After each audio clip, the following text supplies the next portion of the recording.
Hey, this is Dr. Mark Richard, orthopedic surgeon at Duke University. And today on Diamond Doc, we're going to talk about recovery after pitching. Let me start by saying that there is a lot of dogma surrounding this. Much of what baseball players do to recover comes from tradition. There's quite a bit of opinion surrounding this topic, so today we're going to dig through the science. One of the things that we know about pitchers is that the shoulder of the throwing arm loses the ability to rotate internally. This is due to the specific forces that occur with throwing. The tissues around the shoulder can adapt to the forces and lead to what doctors and therapists call GIRD, glenohumeral internal rotation deficiency.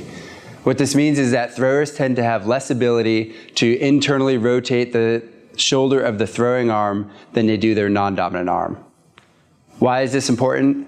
GIRD has been studied and can lead to shoulder and elbow injuries in throwers.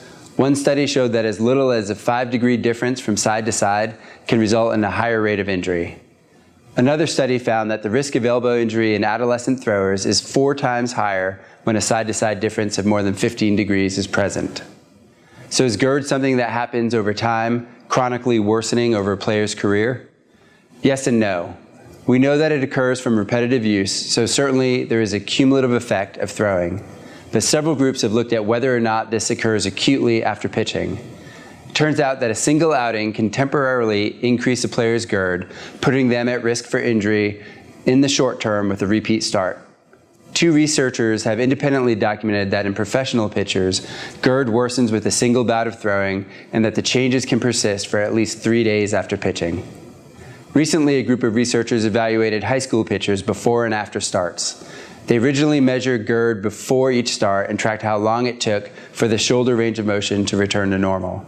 It turns out that it took an average of 4 days for the GIRD to resolve. Then they had the pitchers do a program using the sleeper stretch after each start. They also tracked how long it took to recover. When the pitchers did the sleeper stretch after their starts, the time to recovery for the GIRD was only 2 days. The authors conclude that the use of the sleeper stretch can accelerate recovery after pitching and may mitigate the cumulative effects of GIRD. Do you use the sleeper stretch as a part of your recovery? Or do you have other questions about recovery after pitching? Please respond in the comments and ask your questions using the hashtag USAB mailbag.